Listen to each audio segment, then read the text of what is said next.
Poursuite du livre audio du livre d'Andrew Murray intitulé « Le sang de la croix ». Chapitre 5. Le sang de l'agneau. Apocalypse 7, versets 13 à 17. Et l'un des vieillards prit la parole et me dit : « Ceux qui sont vêtus de robes blanches, qui sont-ils et d'où sont-ils venus ?» Je lui dis : « Mon Seigneur, tu le sais. » Et il me dit : « Ce sont ceux qui viennent de la grande tribulation, ils ont lavé leurs robes, et ils les ont blanchies dans le sang de l'agneau. C'est pour cela qu'ils sont devant le trône de Dieu, et le servent jour et nuit dans son temple. Celui qui est assis sur le trône dressera sa tente sur eux. Ils n'auront plus faim, ils n'auront plus soif, et le soleil ne les frappera point, ni aucune chaleur. Car l'agneau qui est au milieu du trône les paîtra, les fera paître, et les conduira aux sources des eaux de la vie, et Dieu essuiera toute larme de leurs yeux. » Dans nos méditations sur le précieux sang du Christ, nous avons déjà examiné la question de savoir ce qui confère une telle valeur à ce sang. L'Écriture nous a donné une réponse à plus d'un titre. C'était à cause de sa divinité éternelle, de sa vraie humanité, de son amour infini, de son obéissance parfaite. Dans tous ces éléments, nous avons trouvé une raison pour laquelle son sang a exercé un pouvoir incommensurable auprès de Dieu et des hommes.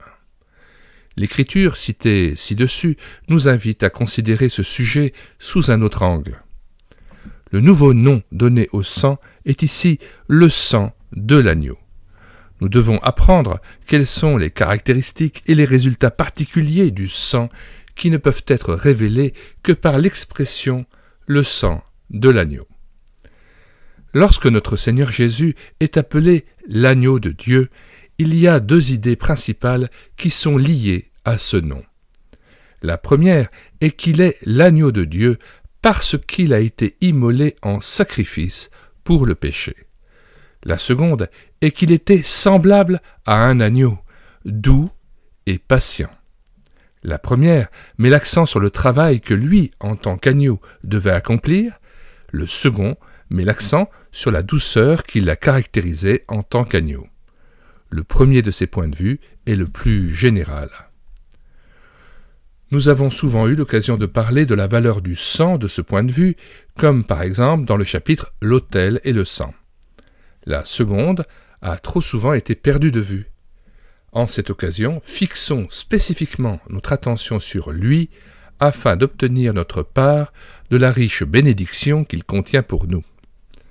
Prenant comme point de vue la nature intérieure qui a inspiré notre Seigneur en tant qu'agneau de Dieu, nous verrons que c'est précisément cela qui rend le sang si précieux.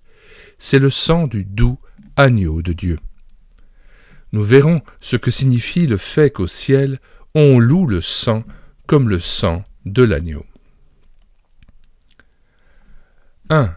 Cela confère au sang sa valeur. 2. Cela révèle la véritable nature de la rédemption. 3. Cela nous assure un salut parfait.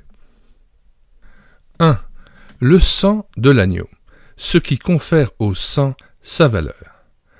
Lorsque Jésus était sur terre, il a dit : « Venez à moi, apprenez de moi, car je suis doux et humble de cœur, et vous trouverez le repos de vos âmes. » Il n'a pas mentionné la douceur comme l'une des nombreuses vertus que ses disciples devaient apprendre de lui, mais comme celle qui était sa principale caractéristique, celle qu'ils devaient apprendre s'ils voulaient trouver le repos de leur âme. Celui qui prend la peine de bien comprendre cela aura une vision de la véritable intériorité de l'œuvre par laquelle notre rédemption a été obtenue. Le Seigneur est venu nous délivrer du péché. En quoi consiste vraiment le péché ? À l'exaltation de soi, à l'orgueil. C'est le péché des anges qui sont tombés. Ils avaient été créés pour trouver leur lumière en Dieu seul. Ils ont commencé à se considérer eux-mêmes et à considérer les merveilleux dons que Dieu leur avait accordés avec orgueil. Ils ont commencé à considérer que leur dépendance à l'égard de Dieu et leur assujettissement à lui était une humiliation, la réduction de leur liberté et de leur jouissance. Ils se sont élevés contre Dieu, recherchant leur propre gloire au lieu de celle de Dieu. À ce moment-là, ils sont tombés dans l'abîme de la destruction. L'orgueil, la recherche de soi, les a transformés en démons, les a fait passer du ciel à l'enfer, a transformé la lumière et la bénédiction du ciel en ténèbres et en flammes de l'enfer. Lorsque Dieu a créé un monde nouveau avec l'homme créé pour lui, afin de réparer la destruction causée par la chute des anges, Satan est venu pour entraîner l'homme dans la même opposition à Dieu. La tentation que le serpent a adressée à la femme visait simplement à détourner l'homme de la soumission à Dieu.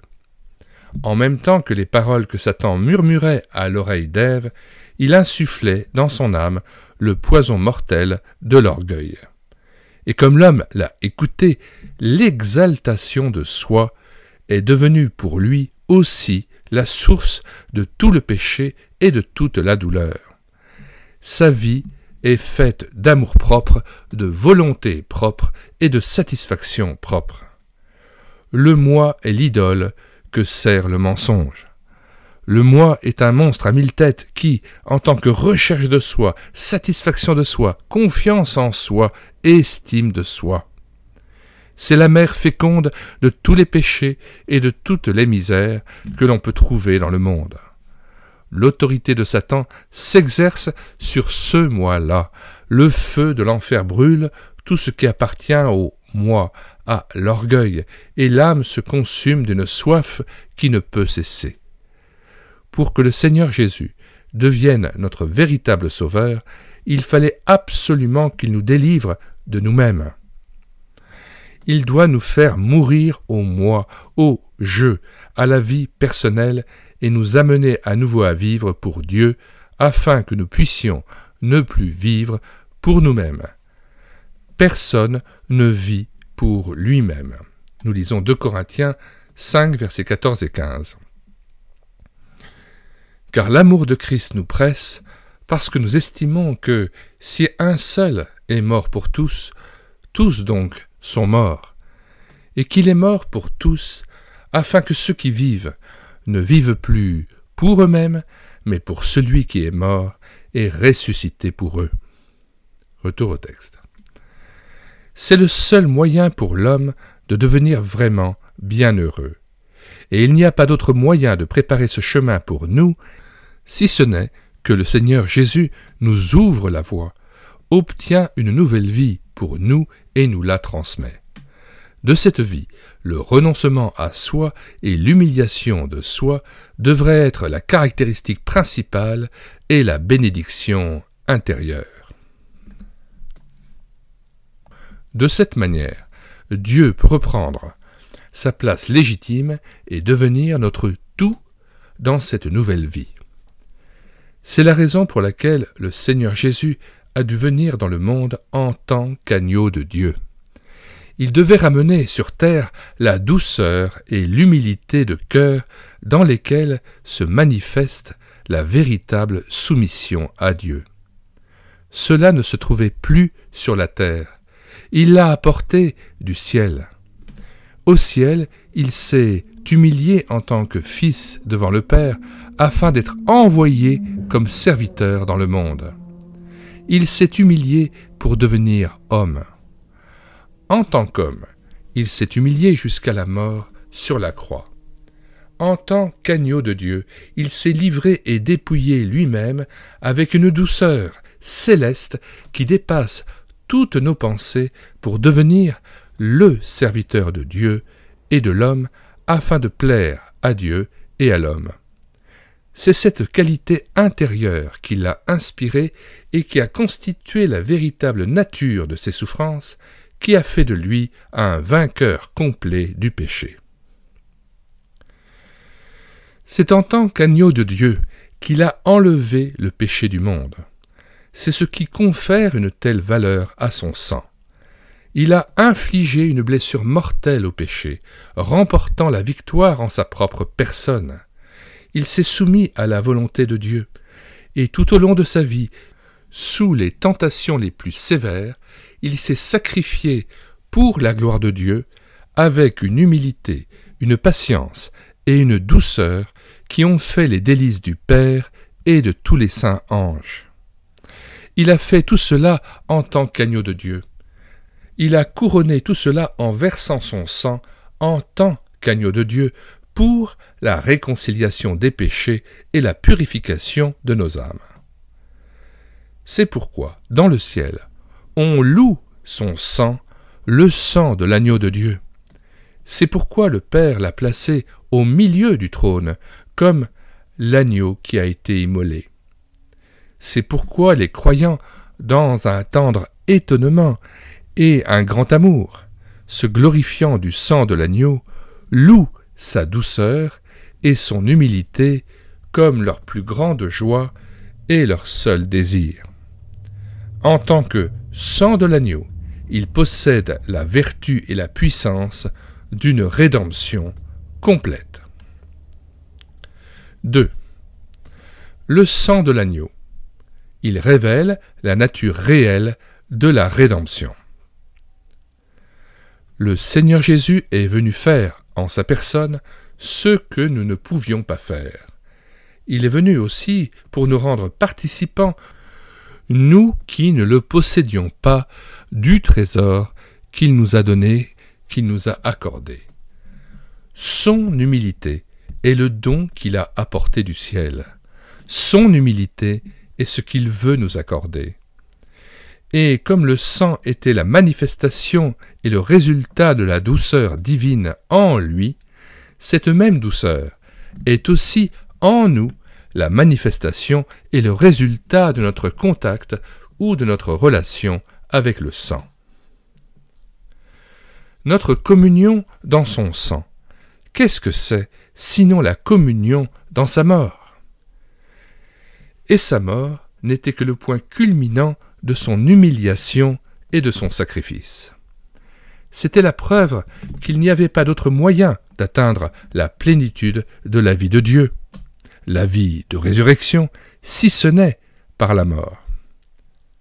Ainsi, le sang, en tant que communion dans sa mort, en tant que participation à la puissance intérieure de sa mort, nous appelle à nous livrer à la mort par son humiliation et son sacrifice, comme seul moyen d'accéder à la vie de Dieu. Un chrétien qui pense se fier au sang cède souvent à l'orgueil, à la volonté personnelle et à l'exaltation de soi. Mais s'il savait vraiment que le sang de l'agneau est à l'œuvre en lui à chaque instant dans une puissance vivante, alors il reconnaîtrait dans ce fait un appel résolu associé à un apport de puissance qui lui permettrait de manifester sa foi en ce sang avec la douceur du Christ. C'est un sujet sur lequel l'attention des chrétiens doit être beaucoup plus fixée qu'elle ne l'est généralement. Nous devons apprendre qu'il n'y a pas de chemin vers le ciel sauf par l'humilité, en mourant entièrement à notre orgueil et en vivant entièrement dans l'humilité de Jésus. L'orgueil vient de l'enfer, c'est le poison de Satan dans notre sang. L'orgueil doit mourir, sinon rien du paradis ne peut vivre en nous. C'est sous la bannière de cette vérité que vous devez vous abandonner à l'esprit de l'agneau, doux et humble, à l'agneau de Dieu, le vainqueur de tout orgueil. Chaque exercice de foi en l'agneau de Dieu, chaque action de grâce pour l'amour et la bénédiction qu'il vous apporte, doit vous encourager puissamment à désirer suprêmement connaître et manifester l'humilité de l'agneau de Dieu. Toute votre adoration de Dieu, à partir d'un cœur purifié et imprégné par le sang, devrait vous renforcer dans la certitude bénie que là où se trouve le sang de l'agneau, il se trouve lui-même, dans sa douceur, pour sanctifier le cœur comme un temple de Dieu. Nous devons non seulement reconnaître que cet esprit de douceur, qui a une grande valeur aux yeux de Dieu, doit être l'objet de nos désirs et de nos efforts, mais nous devons croire qu'il nous est réellement possible d'en obtenir une part. Jésus-Christ est le second Adam, qui restaure réellement ce que le premier Adam a perdu. Notre orgueil et notre recherche de soi, tout ce que nous faisons ou produisons, toute la tristesse qui découle de notre volonté et de notre amour-propre, ne sont que la continuation de ce premier détournement de Dieu lorsqu'Adam est tombé sous l'autorité de Satan. Il ne peut être question de rédemption ou d'approche de Dieu sans un retour complet à une vie de dépendance, d'humilité et de soumission à Dieu. Le seul moyen de se racheter de la condition d'orgueil est la mort à la vie de soi, l'abandon du corps à la mort, pour faire place à la vie nouvelle. Et il n'y a rien dans l'univers entier qui puisse rendre cette mort possible pour nous et réaliser une nouvelle vie en nous, si ce n'est l'humilité céleste que l'agneau de Dieu a apportée du ciel et qu'il nous a transférée par sa mort. Ce qu'il était lorsqu'il est mort, il l'était aussi lorsqu'il est ressuscité d'entre les morts. En tant qu'agneau de Dieu, il est le second Adam, notre chef, et il vit pour nous donner son esprit. Oui, par son esprit, l'agneau de Dieu accordera certainement cette douceur et la mettra en œuvre dans le cœur de quiconque abandonne sa vie entière à la puissance du sang. Nous avons déjà vu que l'effusion du sang a été suivie par l'effusion de l'esprit et que l'esprit et le sang rendent témoignage ensemble. Là où le sang arrive, là est aussi l'esprit. Jean a vu l'agneau au milieu du trône, debout comme immolé, ayant 7 yeux qui sont les 7 esprits de Dieu envoyés sur la terre. Nous lisons Apocalypse, chapitre 5, verset 6. Et je vis au milieu du trône, et des 4 êtres vivants, et au milieu des vieillards, un agneau qui était là comme immolé. Il avait 7 cornes et 7 yeux, qui sont les 7 esprits de Dieu envoyés par toute la terre. L'esprit travaille comme l'esprit de l'agneau. Il agit avec une puissance cachée mais divine, insufflant dans le cœur des siens ce qui fait la gloire divine de l'agneau, sa douceur. Désirez-vous comprendre comment ces effets du sang et de l'esprit peuvent être expérimentés? Vous vous rendez compte que vous n'en savez pas grand-chose. Vous craignez que cela ne soit jamais possible pour vous. Vous pouvez apprendre comment il est possible, si vous êtes croyant, que l'esprit soit en vous comme une semence de Dieu. Cette semence semble petite et morte. Sa puissance de vie est cachée et n'est pas encore active. Commencez à considérer, à apprécier et à estimer cette semence de la nature divine. Restez calme et serein afin de croire tranquillement que l'Esprit est en vous. Croyez que la douceur de l'agneau est aussi en vous comme une semence, une puissance cachée de l'Esprit. Commencez dans cette foi à prier Dieu de vous fortifier par son esprit dans l'homme intérieur. Prenez n'importe quelle heure de la journée, disons 9 heures, et faites monter une prière, même si ce n'est que pour un instant, pour que votre héritage vous soit accordé, la douceur de Jésus. Cultivez la vertu d'accueillir tout ce qui vous appelle ou vous aide à l'humilité. Vous pouvez compter sur le fait que la semence, jusqu'ici cachée, l'Esprit de Jésus, s'ouvrira et jaillira en vous. et vous ferez l'expérience que le sang de l'agneau vous a mis en contact avec une humilité qui est puissante et bénie au-delà de toute pensée. 3. Le sang de l'agneau. Il nous assure un salut parfait. Nous aurions pu penser qu'en appelant notre Seigneur l'agneau, ce nom n'aurait été utilisé qu'en rapport avec son humiliation dans sa vie terrestre. Pourtant, dans les Écritures, il est surtout utilisé en référence à sa gloire au ciel.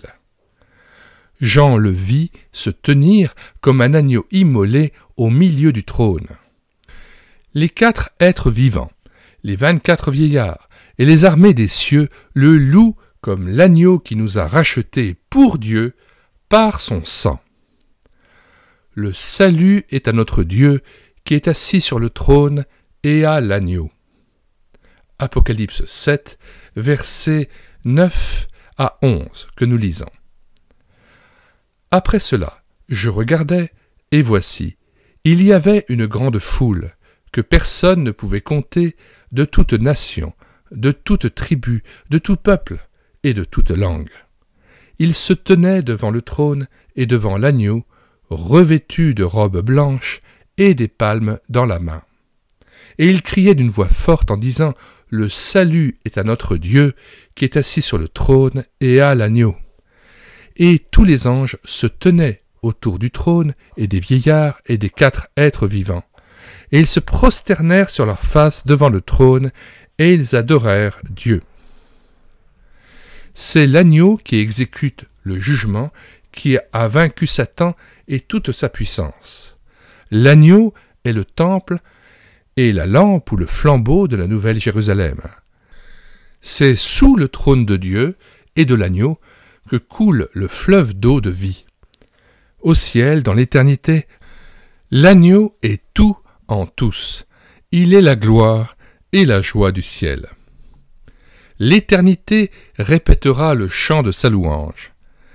L'agneau qui a été immolé est digne de recevoir la puissance et la richesse, la sagesse, la force, l'honneur, la gloire et la louange. Et pourquoi tout cela ? Tu es digne, car tu as été immolé et tu nous as rachetés pour Dieu par ton sang. Apocalypse 5, verset 9. C'est le sang de l'agneau qui lui confère cette gloire. C'est par son propre sang qu'il est entré dans le Saint des Saints et qu'il est assis à la droite de la majesté dans les cieux. C'est son sang qui a accompli cela. C'est donc parce qu'il s'est humilié jusqu'à la mort que Dieu l'a tant élevé. En tant qu'agneau de Dieu, doux et humble de cœur, il a glorifié Dieu jusqu'à la fin de sa vie. C'est pourquoi il est estimé digne d'être loué pour toujours par le chant de l'univers. Le salut est à notre Dieu qui est assis sur le trône et à l'agneau. C'est le sang qui a apporté cela. Le sang sera également efficace pour nous. Tous ceux sur qui le précieux sang a été aspergé doivent venir à cet endroit où se trouve l'agneau et où se trouve le sang, où tous ceux qui ont été rachetés et purifiés par le sang honoreront et loueront l'agneau pour toujours. Tous ceux sur qui le précieux sang a été aspergé viendront au lieu où l'agneau les conduira, aux sources d'eau vive, et parachèvera le salut qu'il a commencé en eux. Alors, ils obtiendront une part au repas des noces de l'agneau et adoreront pour toujours Dieu, où l'agneau est le temple et la lumière. Oui, certes, le sang de l'agneau est le seul gage, mais le gage certain d'un salut parfait. Et cela non seulement dans l'éternité, mais aussi ici-bas dans cette vie. Plus nous méditerons sur la gloire de l'éternité et contemplerons l'indicible bénédiction qu'il accorde, plus notre foi sera ancrée dans le fait que le sang qui accomplit des choses si incompréhensibles est capable d'accomplir ici une puissance céleste et dépassant l'entendement, et que cette réalité est nôtre.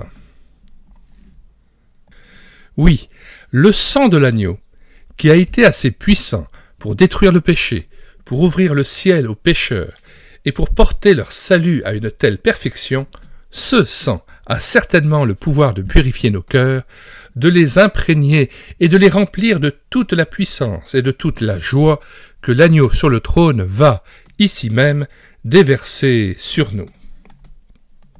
Ce sang est puissant pour nous purifier de l'orgueil, pour nous sanctifier par la sainteté de l'agneau, sa douceur céleste et son humanité. En lui, nous voyons l'humilité couronnée par Dieu et la douceur conquérante exaltée sur le trône. Il est capable de révéler cela dans nos cœurs. Le sang de l'agneau, le gage d'un salut parfait. Oh, si nous pouvions, dans un véritable étonnement et une adoration profonde, laisser nos cœurs s'emplir de cette vérité. Notre foi doit prendre le temps de se nourrir de la réalité de ce qui nous est révélé, de la réalité de ce qui se passe au ciel aujourd'hui et se poursuivra à jamais, de la réalité des activités puissantes qui jaillissent du sang ici-bas à chaque instant. Dans cette foi, nous devons nous présenter devant lui qui nous a purifiés par son sang et a fait de nous des rois et des prêtres, des sacrificateurs. C'est lui qui maintiendra en nous une application efficace du sang. De même qu'un vêtement qui doit être teint doit être plongé dans le liquide qui contient la couleur et doit en être pénétré et imprégné, de même l'âme qui se baigne et se purifie constamment dans le sang de l'agneau est entièrement pénétrée et imprégnée des caractéristiques que porte le sang. La douceur et l'humilité de l'agneau deviendront l'ornement de cette âme. Lui-même nous fera vivre par le sang, en tant que prêtre et sacrificateur, une entrée vivante vers Dieu, une communion permanente avec Dieu. C'est lui qui, en tant que roi, nous conférera la souveraineté et la victoire par le sang de l'agneau. Oui, il fera lui-même de son sang le gage d'un salut parfait. Oh, que nous ne rendions gloire qu'au sang de l'agneau! Oh, que chaque jour notre cœur chante « Le sang de Jésus est puissant !» Oh, que chaque jour notre confiance soit « Le sang de Jésus est puissant !» Oh, que chaque jour notre cœur chante « Le sang de Jésus est puissant !» Oh, que chaque jour notre confiance soit « Le sang qui est puissant dans le ciel est puissant dans mon cœur. Le sang qui fait des merveilles dans le ciel fait aussi des merveilles dans mon cœur. Le sang de l'agneau est ma vie, mon chant, ma joie, ma puissance, mon salut parfait. Car ce sang est sorti de sa douceur et de son humilité céleste, et ce sang me donne aussi la douceur et l'humilité céleste par lesquelles j'entre au ciel. Le sang de l'agneau. Nous avons appris que c'est parce qu'il est le sang de l'agneau qu'il a une telle valeur et une telle puissance divine. C'est l'agneau, dans sa douceur et son humilité, qui nous a rachetés. C'est la douceur et l'humilité qui constituent la puissance et la nature profonde de la rédemption. C'est dans la douceur et l'humilité qu'il a sacrifié sa propre volonté et sa propre vie, qu'il est mort et qu'il a reçu une nouvelle vie de Dieu.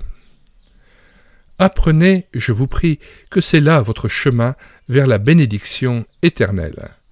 Que chaque contact avec le sang soit un contact avec l'agneau, plus particulièrement avec sa douceur. Que votre foi ne touche que l'ourlet de son vêtement, et la puissance sortira de lui. Le moi est notre seul péché et notre seul chagrin. Le renoncement total et constant au moi est notre seule rédemption. La communion avec la mort de l'agneau de Dieu est notre seule entrée dans la vie qu'il accorde. Si seulement nous savions quel pouvoir doux, céleste, qui change le cœur, il y a dans une humilité comme celle de l'agneau de Dieu qui l'a poussé à donner son sang. Comme cela chasserait le poison de Satan et de l'orgueil de notre nature déchue. Comme cela nous conférerait l'eau de la vie, comme cela nous donnerait l'eau de la vie pour éteindre le feu de notre recherche égoïste. Ne préférerions-nous pas tout sacrifier plutôt que de ne pas réussir à le mesurer pleinement? Comme nous devrions louer le sang de l'agneau comme la révélation, la transmission et la gloire éternelle de l'humilité. Fin de la lecture du chapitre 5 intitulé « Le sang de l'agneau ». Nous vous invitons à vous reporter à la description de cette vidéo, aux commentaires de cette vidéo, où nous avons mis le lien de téléchargement gratuit de cet ouvrage d'Andrew Murray intitulé « Le sang de la croix ». Nous vous rappelons aussi le lien vers la playlist de l'ouvrage d'Andrew Murray, Le pouvoir du sang de Jésus, que nous avons aussi lu intégralement et que vous pourrez télécharger à partir du site médiathèquechrétienne.fr.